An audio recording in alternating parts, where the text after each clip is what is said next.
guys, welcome back to my channel. If you're new here, my name is Jessica and I created the blog Dolled Up by Jay. This is a newer channel, so don't forget, if you are new here, to subscribe to my channel below and click the bell for notifications when I post.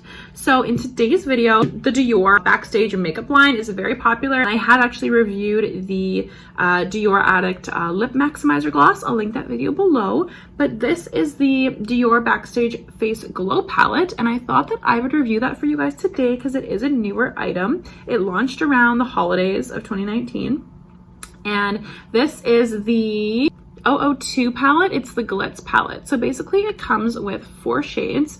As you can tell, I have some favorites. So I primarily use these 2 shades. I have used this as like a bronzer topper. And then the purple, I'm like not super crazy about. I find that I just like don't really use it that much. But I would just swatch these for you guys and then give you guys a little bit of my thoughts on what I think about the palette. The price is about $60, so it's definitely a luxury item. The thing about highlights is that you don't typically run out of them super fast because they're used on such a specific area of the face. I honestly don't see a problem with investing in a highlight because I have probably over like 20 of them and I've never hit pan. Now, if I was obviously using the same one consistently, maybe I would hit pan, but the fact that I have so many of them, and a lot of them I've actually had for more than a year, and I haven't run out. So that just goes to show that I really do not use that much of them. So with this palette, it comes in this compact. It is very nice and thin. So I have taken this many a times in my makeup bag with me to the gym or travel, because I also like that,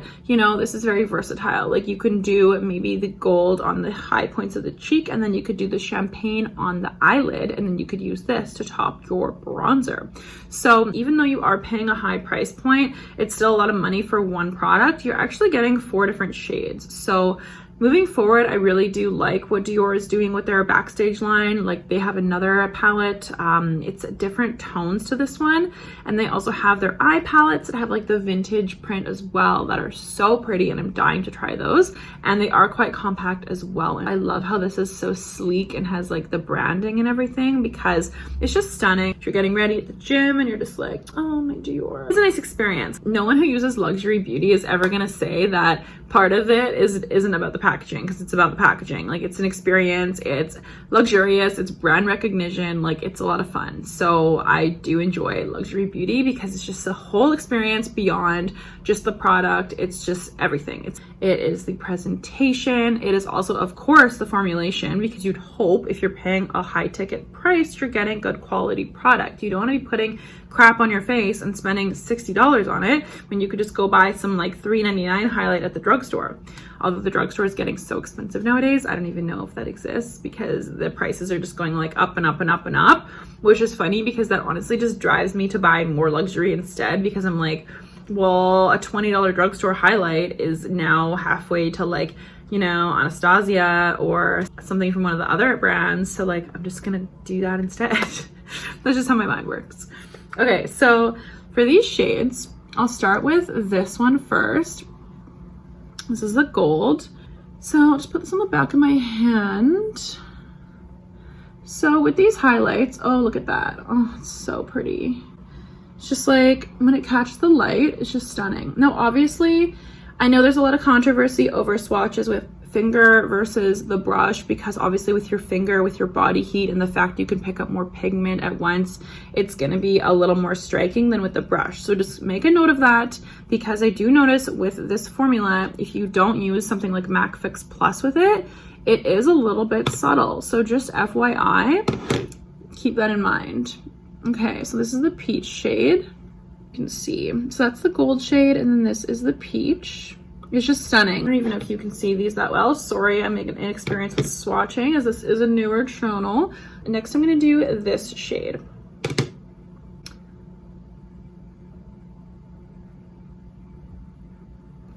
Okay. Okay, and lastly, I will show you guys this one. So this one I honestly haven't used too often because I do prefer a more matte bronze, but moving into summer, I'm definitely going to enjoy using this to top my bronze with, because I do love more of those like luminous vibes for summertime. So pretty. So this is the palette. It is really pretty, like on my hand. I'm like, ooh, it's just so shiny. But honestly, what really sticks out to me is Again, these two, they are just so beautiful. Even if honestly this was a duo with only these two shades and maybe they were a little bit bigger or different packaging, I still wouldn't regret the purchase because the shades are just so pretty and I do really enjoy using this palette. So overall, with longevity and everything, I don't really find that the shades last any longer. I think that it's kind of just in the middle, it's just right. And these are really beautiful for topping your eyelids. If you want to do just like a quick wash of color on your eyes in the morning to look more awake, I do really love this palette for that. It's a great daytime palette. In terms of nightwear, I do find that these are quite subtle, as you can tell. But I do find that for nighttime, I gravitate towards more pigmentation. Now, what I'm wearing today is Artist Couture Diamond Illuminati. And that is so pretty. So like the effect of this highlight, the Dior palette is not that. It'll be a lot more subtle. Now, of course, if you're really determined, you can build it up. You can use Fix Plus. You can probably get there. I don't doubt that you could probably get there. But again, if you're paying such a high ticket price, you probably don't want to have to put in so much work. So if you are looking for like a super strong pop of color and you like that really shiny metallic highlight, like with the Becca formula, you probably will not like this palette. But if you want something a little bit more subtle, a little bit more reserved, a little bit more daytime friendly, then you'll probably really enjoy it. And I personally, even though I am more of like a drama loving makeup person, I do still have a day-to-day life and I don't always want to be wearing like super metallic highlight, like going to the office or like going to brunch, you know. If I'm hungover, I just want to look a little more awake. So I do really like this palette. Would I recommend it and repurchase it again? Yes, I think it's a great purchase and it's so versatile and I cannot wait to see more products from the Dior Backstage line. I think this is an amazing line that they created and it's super successful so far. I love the Dior Backstage foundation as well. I haven't done a review on that, but I've worn it in different videos and Instagram looks that I have. I'll link all my social media below. You can go check that out. And yeah. And that's all my thoughts for this palette. Just a short and sweet review for you. I hope that you enjoyed hearing about it. And if you plan on purchasing the palette or you've tried other products in the Dior Backstage line, I would love to know. Let me know in the comments. Also, don't forget to hit the subscribe button and ring the bell to be notified of my future videos. Also, remember to thumbs up this video. I really appreciate it. All right, guys, have a great day.